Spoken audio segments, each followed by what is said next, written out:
마가복음 15장 29절로 37절까지의 말씀 다 같이 합독하시겠습니다. 지나가는 자들은 자기 머리를 흔들며 예수를 모욕하여 이르되 이야 성전을 헐고 쌀에 짓는다는 자여, 내가 너를 구원하여 십자가에서 내려오라 하고, 그와 같이 대제사장들도 서기관들과 함께 희롱하며 서로 말하되 그가 남은 구원하였으되 자기는 구원할 수 없도다. 이스라엘의 왕 그리스도가 자기 십자가에서 내려와 우리가 보고 믿게 할지어다 하며, 함께 십자가에 못 박힌 자들도 예수를 욕하더라. 제6시가 되매 온 땅에 어두움이 임하여 제9시까지 계속하더니 제9시에 예수께서 크게 소리 지르되 엘리 엘리 라마 사박다니 하시니, 이를 번역하면 나의 하나님 나의 하나님 어찌하여 나를 버리셨나이까 하는 뜻이라. 곁에 섰던 자 중 어떤 이들이 듣고 이르되 보라 엘리야를 부른다 하고, 한 사람이 달려가서 해면에 신 포도주를 적시어 갈대에 끼어 마시게 하고 이르되 가만두어라, 엘리야가 와서 그를 내려주나 보자 하더라. 예수께서 큰 소리를 지르시고 숨지시니라. 아멘. 이 말씀으로 우리 성금요일인 오늘 가상칠언이라는 제목으로 하나님의 말씀을 나누겠습니다. 가상칠언이라는 말은 예수님께서 십자가 위에서 말씀하신 7마디의 말씀, 이것을 가상칠언이다 그렇게 말합니다. 이것은 그냥 성경에서 가상칠언 7 말씀을 하셨다라고 구체적으로 쭉 이렇게 나열한 것은 아닙니다. 각 복음서마다 강조하는 말씀이 있어요. 그 말씀을 후대에 학자들이 모아보니까 7가지가 되었습니다. 7가지가 됐는데 이것을 순서를 어떻게 정했느냐, 그는 각 복음서에 기록한 그 내용을 가지고 전체적으로 맥락 속에서 살펴봤을 때에 오전 9시에 십자가에 못 박혀서 오후 3시에 운명하시기 6시간 동안에 하셨던 말씀을 순차적으로 나열한 것이 십자가 위에서 하신 말씀 7마디다. 이걸 이제 한문으로 가상칠언, 십자가 위에서 말씀하신 7마디 이렇게 되어 있습니다. 처음에는 9시에서 12시까지는 3마디를 하셨고, 그 다음에 12시부터 오후 3시까지는 세상이 갑자기 깜깜해졌습니다. 어둠 세계가 있는 동안에 아무 말씀 없으시다가 운명하시기 직전에 4마디를 하십니다. 오후 3시에 4마디를 영접하시고 운명하셨다, 이렇게 기록되어 있습니다. 세상이 깜깜해졌다는 게 뭘까요? 어둠이 온 땅을 다 뒤엎어도 빛이 없습니다. 어둠이란 건 죄잖아요. 죄의 결과로 인하여서 예수님과 하나님과의 모든 소통, 교제가 완전히 차단된 것을 의미하는 거죠. 그래서 부르짖는 그 주님의 외침이 엘리 엘리 라마 사박다니, 나의 하나님 나의 하나님 어찌하여 나를 버리시나이까. 철저하게 죄와 단절되신 거룩한 하나님과 죄는 단절되어야 된다는 것을 가르쳐 줍니다. 자, 이 7가지의 돌아가시기 직전 하신 말씀, 6시간 동안에 십자가 위에 사신 이 말씀, 우리 간단하게 한번 이 성금요일에 묵상을 해봤으면 좋겠습니다. 첫 번째 말씀이 뭐죠? 아버지 저들을 사하여 주옵소서. 용서를 위하여 기도합니다. 십자가에 매달고 십자가에서 조롱하고 십자가에서 채찍질하고 십자가의 창으로 찌르는 그 모든 정말 죄악 가운데 가는 그들을 향하여 분노의 표출도 아니고, 그 다음에 저주의 말도 하지 아니하고 하나님이 저들을 그냥 제해버려 달라고 말씀하지도 않고 저들을 용서해 달라. 용서를 결론 짓습니다. 예수님이 이 땅에 오셔서 하시는 메시지가 뭐죠? 사랑과 용서지 않습니까? 용서입니다. 예수님의 사랑을 체험한 우리의 신앙의 결과는 뭐죠?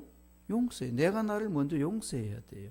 그러려면 하나님이 나를 용서해 주셨다는 사실을 체험해야 되고 내가 나를 용서해야 됩니다. 여러분 자기 자신을 참 용서 못해요. 자기가 자기 자신을 용서해야 합니다. 그런데 그 용서도 스스로 안 되잖아요. 하나님의 용서와 하나님의 사랑이 나를 감쌀 때 가능한 거죠. 그 사랑과 용서를 체험하고서 비로소 용서를 선포하고 예수님은 처음도 마지막도 용서로 결론을 내립니다. 이 예수님의 성품을 담는 거지요.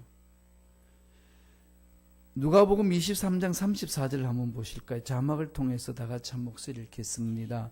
이에 예수께서 이르시되 아버지 저들을 사하여 주옵소서. 자기들이 하는 것을 알지 못하님이다 하시더라. 용서해달라고 용서를 선포합니다. 예수님이 예루살렘 입성했을 때 수많은 무리들이 뭐라고 그랬죠? 호산나 구원자시다라고 막 찬양을 했습니다. 그렇게 환영했던 군중들이 빌라도가 묻습니다. 이를 어떻게 할까? 군중들에게 물었더니 한화동 군중들이 순식간 뒤집혀지는 거죠. 예수를 십자가에 못 박으시오. 이 군중 심리에 휩쓸려서 나아가는 세상의 모습이잖아요. 세상 사람은 세상 시류에 끌려다니는 게 세상 사람입니다. 양은 각기 제갈 길로 가는 거죠. 그렇게 제갈 길로 가는 양들을 주님이 십자가에서 돌아가시면서 올바른 길로 갈 수 있도록 은혜를 베풀어 주셨습니다. 그 은혜를 체험한 저와 여러분 모두는 어떻게 하죠? 주님의 말씀에 순종하며 가는 거죠. 주님을 닮아가는 겁니다.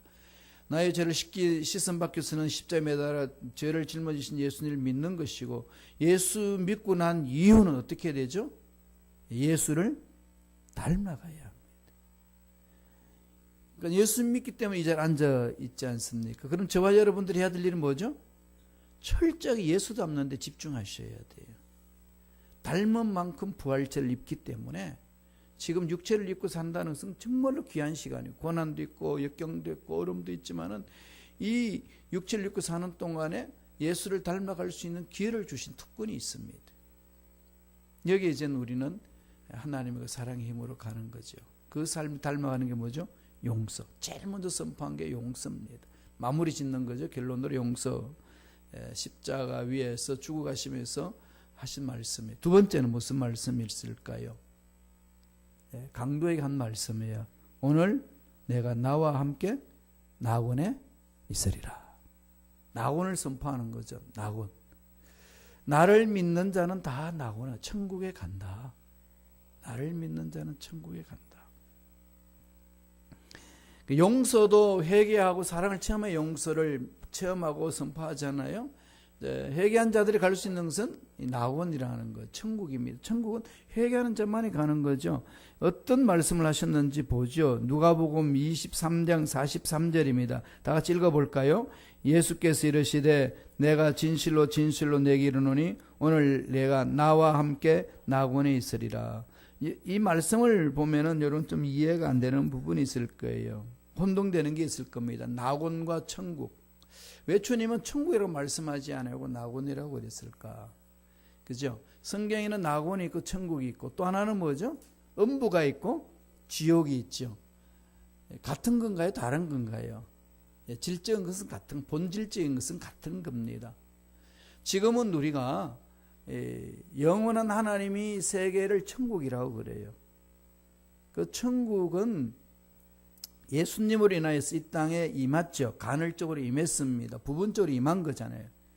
부분적으로 임했는 것을 여기서 맛보는 겁니다. 그게 완성되는 것이 주님 재림하실 때에 천년왕국 지나고 나서 영원한 천국에 있습니다. 그럼 낙원은 뭘까요?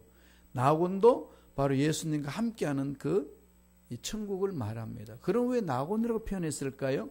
예수님이 재림하기 전에 이 지상에서 체험할 수 있는 것, 또 죽어서 갈 수 있는 그것, 예수님이 재림하기 전에 모든 역사가 완성되기 전 과정 속에 있는 천국을 낙원이라고 표현을 하고, 예수님이 재림하셔서 모든 죄악들을 멸하고 하나님의 나라의 완성을 이야기할 때에 천국이다 그럽니다. 그러나 과정 속에 있는 천국을 낙원이라 성경은 그렇게 표현을 합니다.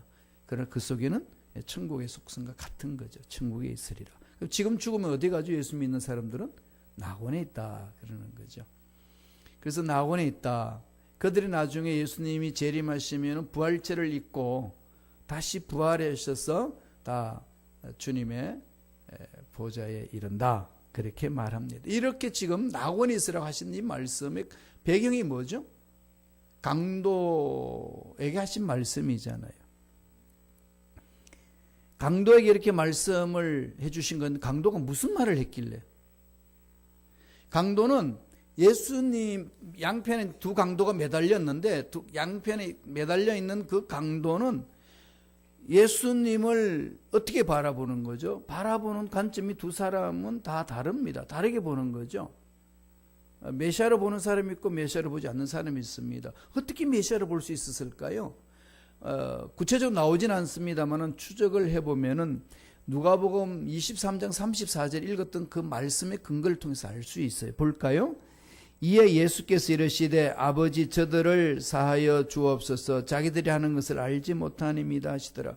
십자가에 매달려 죽어가면서 최악의 사형틀인 십자가에서 죽어가면서 자기를 그렇게 괴롭히는 영혼들을 위하여서 용서를 비는 기도를 합니다. 그 한편에 있는 강도가 감동을 받는 거죠. 똑같이 사형틀로 죽어가는 저 사람은 무시간데 저렇게 자기를 핍박하고 욕하는 사람들을 위하여 사함을 선포하시는 건가? 그 메시아에 대한 그 은혜를 주님의 모습을 통해서 보살피는 거죠. 우리가 예수님의 이 마음을 닮아가면서 나아간다면 내 주위에 있는 사람들이 내가 그렇게 예수님 닮아가는 모습 바라보고 하나님은 살아계시는구나 하는 것을 체험할 수 있게 한다는 겁니다.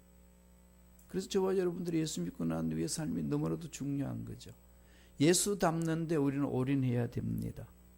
뭐라고 강도가 이야기를 했나? 이 주님 하신 말씀을 들어보더니 누가복음 23장 42절에 이렇게 고백을 합니다. 읽어보실래요? 다 같이 읽습니다. 예수여 당신의 나라에 임하실 때에 나를 기억하소서 하니. 개인적으로 예수님께 자기 운명을 맡기는 거죠. 하나님 나라에 가실 때 내 영혼 맡기겠습니다. 나를 기억하여 주시고 나를 긍휼하게 달라는 거죠. 개인적으로 구세주를 영접하는 모습이 이 속에 담아있지 않습니까? 그럼 낙원에 간다는, 천국에 간다는 것은 죄를 회개하고 예수님을 구세주로 믿는 자에게 주시는 은혜 베품입니다. 그건 개인이 고백해야 되는 거죠. 엄마 아빠가 신앙 고백을 잘한다고 해서 자녀들이 꼭 그걸 믿고 천국에 가는 것은 아닙니다. 어떤 거죠? 내가 그렇게 믿어야 합니다. 그래서 우리들은 자녀들이 스스로 신앙 고백할 수 있도록 기도해 줘야 되고 그렇게 삶으로 보여줘야 됩니다. 말은 아무리 말씀 위에 써야 되고 예수 잘 믿는다고 다 이야기해도요, 자녀들이 예수 그리스도를 구세주로 믿지 아니하면은 어떻게 될까요? 엄마 아빠 앞에는 믿는 척하지만은 용돈 때문에 안 믿습니다. 이 오늘 통계를 바라보면 그런 일들이 중고등학생이나 대학생들이 엄청 일어납니다. 우리 이제 목회자 가정에도 그런 일들이 많이 일어나곤 해요. 몸부림치는 거죠. 정말로 우리 이 부분은요, 자녀들을 위하여 기도해야 될 부분들입니다. 개인적으로 구세주로 이 구세주 되심을 고백하고 받아들여야 된다는 거죠. 믿겠지. 교회에 왔으니까 믿겠지. 나와 함께 교회에 왔다 갔다 했으니까 믿겠지. 그건 오산이에요. 스스로 결단할 수 있도록 기도로 섬겨줘야 되고 늘 삶으로 보여줘야 합니다. 그게 먼저 아비 된 어미 된 사람으로서 해야 될 의무입니다. 앞선 자들이 해나가야 될 반드시 해나가야 될 의무 아니겠습니까? 이렇게 고백한 강도에게 나와 함께 낙원에 있으리라. 그 두 번째 하신 말씀이에요. 주님 앞에 오는 자 거절하지 않는다는 거죠. 이건 다시 십자가 위에서 우리에게 확인시켜 주시는 겁니다. 세 번째 뭘 말씀하셨죠? 여자여 보소서 아들이니다. 십자가 위에서 세 번째 하신 말씀이 여자여 보소서 아들이다. 이 말씀 여러분 읽으면 어떻게 들리나요? 되게 버릇이 없는 아들 녀석 같지 않나요? 자기 엄마한테 여자여 보소서 아들이다. 무슨 의미가 있겠습니까? 그렇게 말씀하신 내용이 요한복음 19장에 나옵니다. 요한복음 19장 26절 27절 다 같이 한 목소리 묵상합니다. 예수께서 자기의 어머니와 사랑하시는 제자가 곁에 서 있는 것을 보시고 자기 어머니께 말씀하시되 여자여 보소서 아들이니다 하시고 또 그 제자에게 이르시되 보라 내 어머니라 하신대 그때부터 그 제자가 자기 집에 모시니라. 요한한테 말씀하는 거죠. 주님이 요한과 함께 다른 제자들이 와 있는데 십자가 밑에 달려 있는데 그에게 말씀을 합니다. 어머님 보소서 이래 되는데 여자여 보소서 아들이니다. 그리고 요한은 제자한테는 보라 내 어머니라. 왜 여자란 말을 이렇게 했을까요? 이 여자라는 단어에 다시금 우리는 좀 집중해야 되지 않겠어요? 이게 어디서부터 출발하죠? 여자라는 용어가? 창세기 3장 15절에 나오죠. 창세기 3장 15절에 아담과 하와가 타락하고 나서 하나님이 계획하신 것을 선포할 때에 주신 말씀이 있습니다. 이걸 원시복음이라고 그래요. 오리지널 가스펠이라고 그럽니다. 원시복음, 예수님이 오심을 예언하신 거죠. 읽어볼까요? 창세기 3장 15절 내가 너로 여자와 원수가 되게 하고 너의 후손도 여자의 후손과 원수가 되게 하리니 여자의 후손은 내 머리를 상하게 할 것이요 너는 그의 발꿈치를 상하게 할 것이니라. 여자의 후손에 의해서 마귀 머리가 상하게 된다 이거죠. 여자의 후손은 메시아를 말하는 것이고 뱀의 머리는 사탄을 말하는 거예요. 사탄의 권세가 깨지는 거죠. 그리고 예수 십자가로 인하여서 사탄의 권세는 깨트려지고 발꿈치를 상하게 된다는 것은 예수님이 십자가에 매달려 죽으신다라는 것을 이야기를 합니다. 이 부분을 그대로 사도 바울이 해석을 해줘. 이 여자가 누구냐? 이 여자의 후손이 누구냐? 갈라디아서 4장 4절 5절 보세요. 갈라디아서 4장 4절 5절 다 같이 읽겠습니다.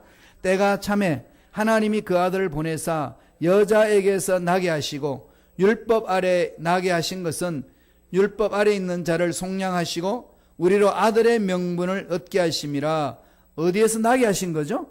여자에게서 나게 하시고 여자의 후손을 창세기 언급한 여자의 후손을 예수님이 이 땅에 오셔서 여자의 후손으로 오셨다는 것을 해석을 해주는 거죠.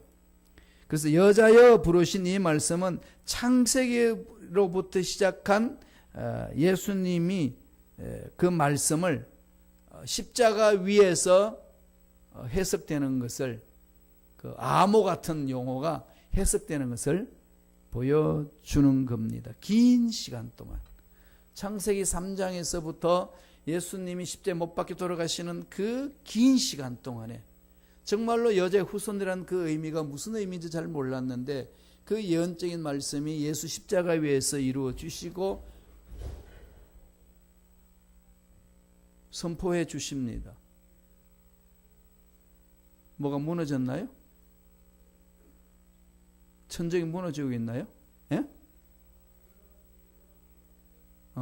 뭐가 떨어진 것 같아요?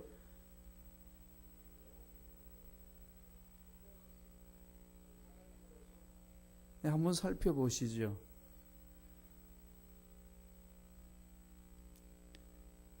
귀한 걸 또 체험하시네요. 예.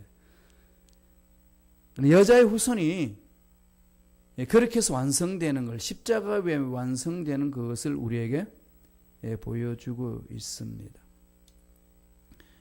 이 부분들은 하나님의 예언은 그대로 이루어진다는 거죠. 그래서 어머니인 마리아가 그냥 일반 여자로서 있는 게 아니라 하늘의 햇빛 쓰임받는 귀한 여종이라는 것을 선포하는 거죠. 저와 여러분 결국은 하나님의 쓰임받기 위해서 이 세상에 존재하는 것 아니겠습니까? 태어났다는 것 자체는 이미 하나님 선하신 계획이 있고 뜻이 있기 때문에 우리에게 생명을 주시고 이 땅에 살게 하신 것 아니겠습니까? 사명이 있는 거죠. 그러므로 지금 내 삶이 지금 어떤 위치에 있든 어떤 상황에 있든지 내 인생 꼬락서니까 왜 이러냐 이렇게 그냥 한탄할 문제가 아니라 십자가 앞에서 잠잠하게 자기 자신을 물어봐야 됩니다. 하나님이 나에게 생명을 주시고 이 땅에 살게 하신 하나님의 뜻이 무엇이며 나를 향하신 하나님의 사명이 무엇인지. 나이가 많다고 사명이 없는 것이 아니고 못 배웠다고 사명이 없는 것이 아니고 가진 게 없다고 사명이 없는 것이 아니라는 것을 성서는 늘 우리에게 강조합니다. 우리가 살아있는 것 자체에 하나님의 사명을 알지 못한다면 한 달란트 받았던 사람이 이것 가지고 무엇을 하랴?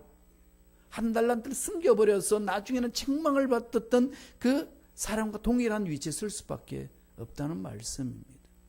그래서 지금 내 위치에 있는 이 삶을 내 젊었을 때 처녀 총각 때 계획했던 것들이 지금 이루어지지 아니하고 계속 내 삶이 이렇게 뒷꼬여 있고 고통스러운 것이 있다고 해가지고 한탄하며 주저앉아 있어서는 안 된다는 말씀이에요. 어떤 몹으로 와 있던 여기까지 오기까지는 하나님의 뜻이 있고 계획이 있습니다. 사명이 있습니다. 물으셔야 돼요. 그래야 한 달란트가 무서워서 땅에 묻어뒀다고 하면서 주인 앞에 왔을 때 책망받는 그런 일들이 우리에게 안 일어날 수 있게 하는 겁니다. 그래서 그게 늘 맞춰야 되는 거죠. 언제 우리들을 하나님 부르실는지 아무도 모릅니다. 그건 정해진 사건이에요. 사람이 죽는 끝나는 것이 아니라 죽음 위에는 심판이 있다고 분명히 말씀하셨고 이걸 잊어버린다고 없어지는 게 아니고 이거 두렵다고 눈 감아버린다고 없어지는 게 아니라 이거는 실존적으로 우리 삶을 기다리고 있기 때문에 이것을 대비해야 합니다. 그죠? 대비해야 되잖아요. 그러면 물어보셔야 돼요. 지금 여기 살게 있게 하신 살아갈 수 있도록 만드신 하나님 뜻이 무엇인지 나에게 주신 사명이 무엇인지 나를 통해서 하실 일이 무엇인지를 물어야 됩니다. 할 일이 많아요. 기도로 무장할 수 있죠. 옆에 섬길 수 있죠. 맡겨주신 직분을 통해서 일할 수 있죠. 사업을 통해서 하나님의 위대하심을 드러낼 수 있죠. 자녀를 양육하면서 자녀 하나님 나라 학자님 선생님 받을 일꾼으로 세워줄 수 있죠. 지극히 작은 것부터 해서 큰일 이루기까지 사회를 섬기고 국가를 섬기는 그런 일들까지 작은 데서부터 큰일이 일어날 수 있습니다. 여자여 보소서 주님이 약속하신 말씀 반드시 이루는 것이고 그리고 우리가 생명을 가지고 있다는 것은 하나님의 사명을 갖고 있다는 것이고 해야 될 일이 있다는 것을 말씀합니다. 네 번째로 하신 말씀이 뭐죠? 엘리 엘리 라마 사박다니. 엘리 엘리 라마 사박다니. 그게 마가복음 15장에 넣었죠. 읽었던 말씀 중에 마가복음 15장 34절입니다. 다 같이 우리 천천히 한 목소리 읽어볼까요? 제9시에 예수께서 크게 소리 지르되 엘리 엘리 라마 사박다니 하시니 이를 번역하면 나의 하나님 나의 하나님 어찌하여 나를 버리셨나이까 하는 뜻이라. 그죠? 나의 하나님 어찌하여 나를 버리셨나이까. 이게 침묵 속에 하나님으로부터 버림받은 그 정말 이루 표현할 수 없는 아픔 속에 절규하는 말씀이잖아요. 절규하는 거죠. 버림을 당하는 거죠. 지금 이 엘리 엘리 라마 사박다니는요 버림당하는 존재에 대해서 얘기를 합니다. 뭘 말씀하시려고 그런 기도를 하셨을까요? 하나님과의 만남 속에 외치는 거잖아요. 우리에게 뭘 교훈하는 거죠? 죄는 분리된다. 하나님과. 죄는 하나님과 분리되는 거다. 죄가 있는 상태에서 그렇게 하나님 만날 수 없는 거죠. 죄는 철저하게 하나님과의 분리됩니다. 예수님이 인류의 모든 죄를 짊어지셨기 때문에 거룩하신 하나님 앞에 죄를 짊어진 그 아들은 용납되지 않는 거죠. 죽어야 되는 거죠. 짊어져야 되니까 단절돼야 되는 겁니다. 책임을 져야 되는 거죠. 저와 여러분들이 죄를 안고는 주님 앞에 갈 수도 없고 죄를 안고는 낙원 이룰 수도 없고 죄를 안고는 기도응답을 받을 수 없고 죄를 안고는 행복을 누릴 수 없다는 겁니다. 죄는 청산돼야 된다는 거죠. 예수님이 모든 죄를 짊어지고 가셨다. 죄는 하나님과 단절이다.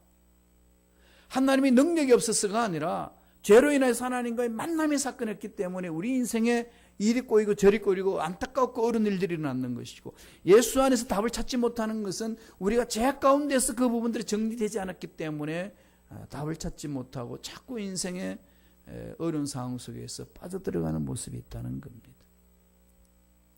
죄를 철저하게 버려라.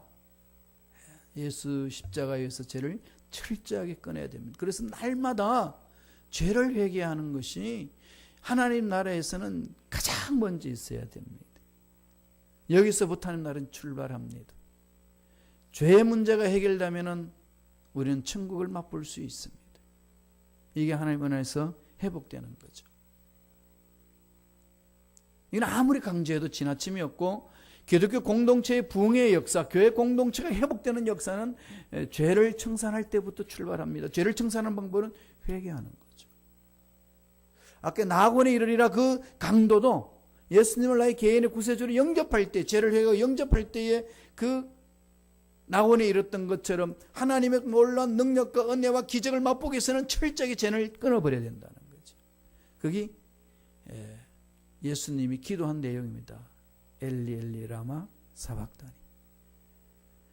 하나님 하나님 어찌하여 나를 버리시나이까. 버림을 당해야 됩니다. 죄를 안고 버림을 당했습니다. 그렇게 죽은 거죠. 단절입니다. 그리고 나서 성령의 능력 안에서 주님이 부활하시고 부활의 법이 이 땅에 적용이 된 겁니다. 다섯 번째 주님이 십자가에 사신 말씀이 뭘까요? 내가 목마르다. 내가 목마르다. 육체적으로 목마른 것은 사실 아니겠어요? 피 흘렸고 물이 다 쏟아졌는데 목이 타지 않겠습니까? 목마르다. 이게 어떤 의미로 선포하셨을까요? 요한복음 19장 28절에 있죠. 요한복음 19장 28절 다 같이 읽겠습니다. 그 후에 예수께서 모든 일이 이미 이루어진 줄 아시고 성경을 응하게 하려 하사 이르시되 내가 목마르다 하시니. 내가 목마르다. 예수님이 이제 그 목마르다고 하는 그 예수님에게 군인들이 어떻게 하죠? 신포도주를 적셔서 줬습니다. 이 신포도주는 진통제 역할을 하기 때문에 예수님이 안 받지요. 이렇게 보다가 안 받으셨다. 그랬습니다. 이것은 어떤 목이 갈증으로 인한 그것만 표현하는 것이 아니라 근본적인 것을 말하죠. 모든 인간들이 느껴야 될 영적인 갈증을 말합니다. 모든 인간은 영적인 갈증이 있다는 거죠. 저와 여러분 모두가요, 다 영적인 갈증에 이 굶주림에 있습니다. 그러잖아요. 영적인 갈증이 있죠. 혼자서 조용히 자기 인생을 묵상해 보면은 내 인생 참 잘 살아온 것 같아도 자기 자신을 보면 부끄러운 일들이 많았고 답답한 일들이 많았고 영적인 그 목마름에 그 몸부림치는 부분들이 얼마나 많았습니까? 예수님은 오셔서 뭐 하셨죠? 수가성 여인에게 내게 찾아와서 물을 마시는 자는 영원히 목마르지 않는 물을 마시리라. 생수를 주신 분인데 그분은 마지막에 왜 이렇게 목마르다 그랬을까요? 온 인류가 느껴야 될 부분들이라는 거죠. 영적인 목마름에서부터 출발합니다. 갈증이 있어야 되잖아요. 영적인 갈증이 있어야 되는 거죠. 영적인 갈증을 느끼지 못하기 때문에 자꾸 세상 것들, 이것에 끌려다니는 것들 얼마나 많습니까? 일깨워서라는 거죠. 영원히 목마르지 않는 영생수는 그리스도 십자가 안에 있습니다. 주님이 영적인 목마름을 다 짊어지고 가신 거죠. 십자가 안에는 그 목마름이 해소가 되는 겁니다. 이것을 위해서 주님이 십자가에서 돌아가신 것 아니겠습니까? 그걸 체험하셔야 돼요. 그래야 우리에게는 영적 목마름에서 벗어나 영원한 생명 속에 들어갈 수 있습니다. 날마다. 이 날마다 새로워져야 되는 거죠. 그 다음 여섯 번째 말씀은 뭔가요? 다 이루었다. 그죠? 다 이루었다. 완성시키는 거죠. 다 이루었다. 요한복음 19장 30절에 말씀을 합니다. 다 같이 한번 읽어볼까요? 예수께서 신포도주를 받으신 후에 이르시되 다 이뤘다 하시고 머리를 숙이니 영혼이 떠나가시니라. 다 이뤘다. 테텔레스타이 헬라어로 하는데 테텔레스타이 이거는 완성했다. 뭘 완성하셨을까요? 모든 죄를 다 씻고 주님의 사명을 다 이루시고 하나님의 구원의 계획을 다 완전히 이루셨다. 33세 산 인생입니다. 다 이뤘다는 게 말할 수 있는 33세의 젊은 청년이 어떻게 살았길래 다 이뤘다고 말씀할 수 있었을까요? 우리 인생 마지막 날에 나는 다 이루었습니다. 정말로 이 생의 삶은 정말 멋지게 살았습니다라고 고백하며 갈 수만 있다면 얼마나 행복하겠어요. 그럼 우리는 어떻게 가야 될까요? 주님의 삶을 보면 되는 거죠. 주님이 이 지상에서 삶을 사신 방법은요, 철저히 하나님의 말씀에 귀를 기울인 삶이었습니다. 철저히 하나님의 음성에 귀를 기울였습니다. 요한복음 5장에 보면 뭐라고 그럽니까? 아버지께서 보여주지 아니하시면 아들은 아무것도 할 수 없습니다. 아버지께서 보여주신 것을 보고 하라고 하신 일을 제가 합니다. 그랬습니다. 그 예수님의 삶의 스타일이에요. 그러니까 우리가 다 이뤘다라고 외치는 그 예수님의 말씀을 내 삶의 지표로 삼을 수 있는 것은 우리들도 그렇게 살면 되는 거죠. 어떻게? 하나님 말씀에 순종하고자 하는 몸부림. 이게 중요한 거 아니겠어요? 우리는 이 세상에 급한 일에 순종을 잘하고 문제 앞에 순종을 잘하고 돈 벌기 위해서 순종을 잘합니다. 나도 모르게 어쩔 수 없이 외치죠. 속된 말로 그러잖아요. 내 목구멍이 포도청이라. 이게 살기 위해서는 어쩔 수 없지 않느냐라고 우리에게 해나가기 쉽습니다. 그런데 살기 위해서 이것도 먹고 저것도 먹어야 되고 무엇을 필요해야 되고 돈이 필요하다는 걸 전능하신 하나님이 모르실까요? 다 하시는 하나님이 우리를 괴롭히려고 그 말씀하셨겠어요?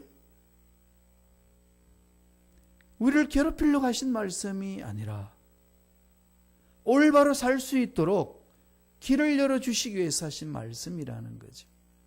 그러니까 우리는 주님 방법으로 가는 거죠. 여기 자꾸 몸부림을 치셔야 됩니다. 늘 말씀드리지만은 우리는 이 세상에 필요한 것, 먹는 것, 입는 것, 다음에 행복하게 사는 것, 풍성하게 사는 것, 이 모든 것들은 다 우리가 요구를 하고 있습니다. 이 모든 것 하나님도 알고 계시는데 이 모든 것들 너희들이 체험받기 위해서는 해야 될 일이 있다는 걸 가르치는 거죠. 그게 마태복음 6장 33절의 말씀입니다. 먼저 그 나라와 그의 의를 구하라. 그러면 이 모든 것 너에게 더 넘치도록 채우시리라. 이건 너무나 잘하는 말씀이고 수도 없이 읽었고 수도 없이 들었는데 막상 삶의 실천 속에 적용이 안 되잖아요. 이 말씀이 작동이 안 됩니다. 왜 삶 속에는 그게 작동이 안 될까요? 머릿속에는 움직이는데 삶에는 그게 작동이 안 됩니다. 그 결과 자꾸 하나님의 능력과 단절이 되는 거죠. 단절이 됩니다. 이게 영적인 전쟁이라서 그래요. 이거 자꾸 우리 차고 들어가야 됩니다. 먼저 그 나라 그 일을 구하라. 하나님 말씀에 집중하고 뜻에 집중하고 하나님 마음에 집중하고 하나님 원하시는 것에 집중한 거. 예수님이 일평생 그렇게 사셨어요. 그렇게 사시고 나서 마지막 내린 결론이 다 이루었다. 잘 살아내신 거죠. 하나님의 뜻을 이루었습니다. 사명을 이루었습니다.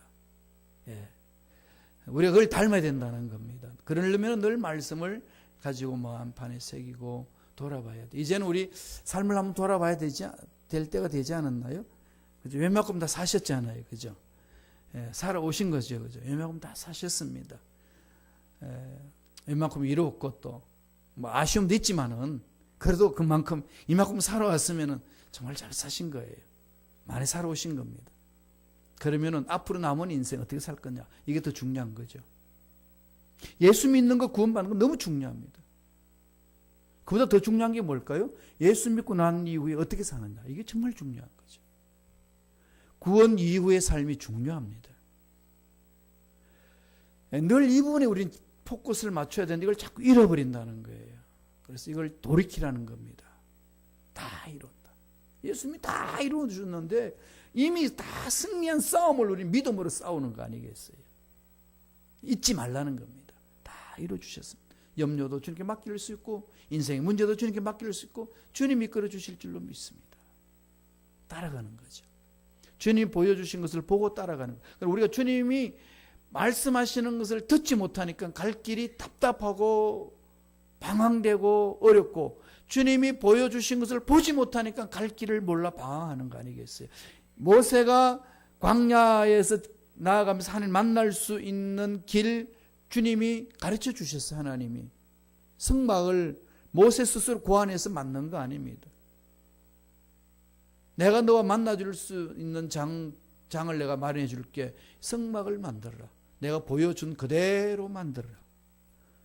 그랬습니다. 그걸 보고 그대로 만든 거죠. 예수님이 땅에 오셔서 아버지께서 가르쳐 주신 것을 대로 받고 순종하는 삶이었어요. 그러면 우리가 예수님을 닮는다면 어떻게 하죠? 우리들도 예수님 하신 말씀을 듣는 데 집중해야 돼요. 하나님의 말씀을 듣는 데 집중해야 되는 거죠. 그런데 그걸 안 하잖아요. 이걸 안 하고 삽니다. 이걸 돌이켜야 된다는 거죠. 먼저 그 나라 그 의를 구하라. 뭐 그렇게 아니라도 살아왔는데요. 뭐 그냥 그렇게 살아왔는데요. 이런 생각에 빠지지 말라는 거예요. 지금부터라도 돌이키라는 거 아니겠어요. 좀 이런 부분들이 우리가 조금 더 하나님의 말씀 안에서 몸부림을 쳐야 돼요. 적용해 나가야 돼요. 근데 아는 걸로 아닙니다. 신앙 성숙은 안다고 성숙되는 거 아니에요. 아는 것을 생활 속에 적용해야 돼요. 적용을 안 해요. 성경 지식 많이 아는데, 성경 공부를 했는데 그걸 내 삶에 적용을 안 해요. 작동할 수 있도록 안 맡기는 거죠. 이게 우리 저와 여러분 문제 아니겠어요? 마태복음 6장 33절 모르시나요? 다 알잖아요. 근데 삶에 작동이 안 돼. 그런 어려움이 생기는 거죠. 그래서 문제가 일어납니다. 마지막 일곱 번째 주님이 십자가 위에서 어떻게 말씀하셨죠? 예, 기도하셨습니다. 아버지, 내 영혼을 아버지 손에 부탁하나이다. 주님께 맡기는 거죠. 하나님께 전적인 신뢰입니다.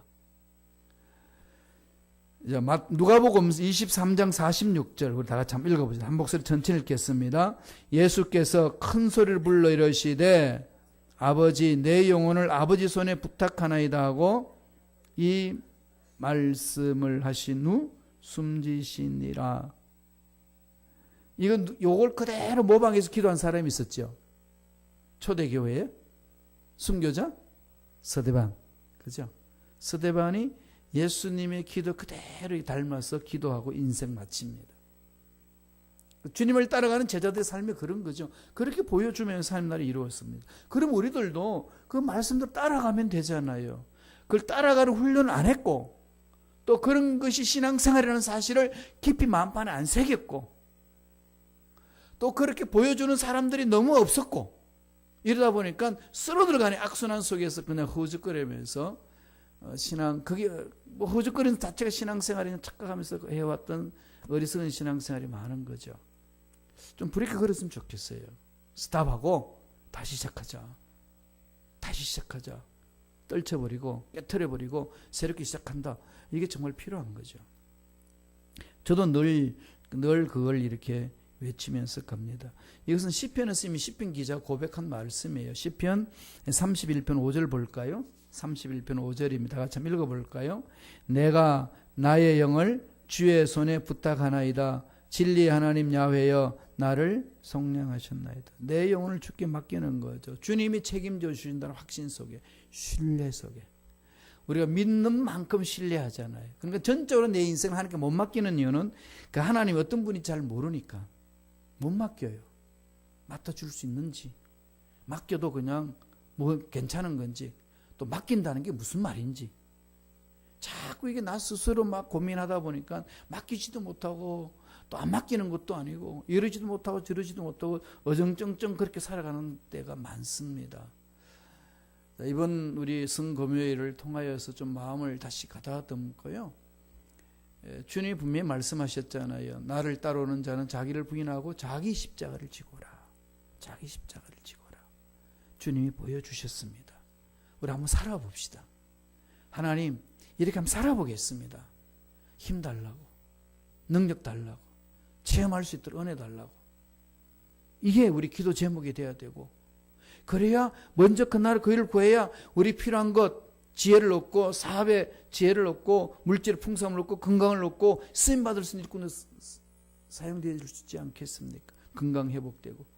은퇴하셨단다 할지라도 해야 될 일이 얼마나 많습니까? 사명이 많지 않습니까? 그러니까 생각을 내려놓고 하는 게 집중하는 훈련이 지금부터 필요합니다. 그렇게 해서 나아가서 좀 새로운 시대, 하나님이 이끌으시는 그 시대에 들어가는 하나님 예배하신 복을 듬뿍 체험하는 저와 여러분 되시길 간절히 축원합니다. 기도하겠습니다. 하나님 아버지,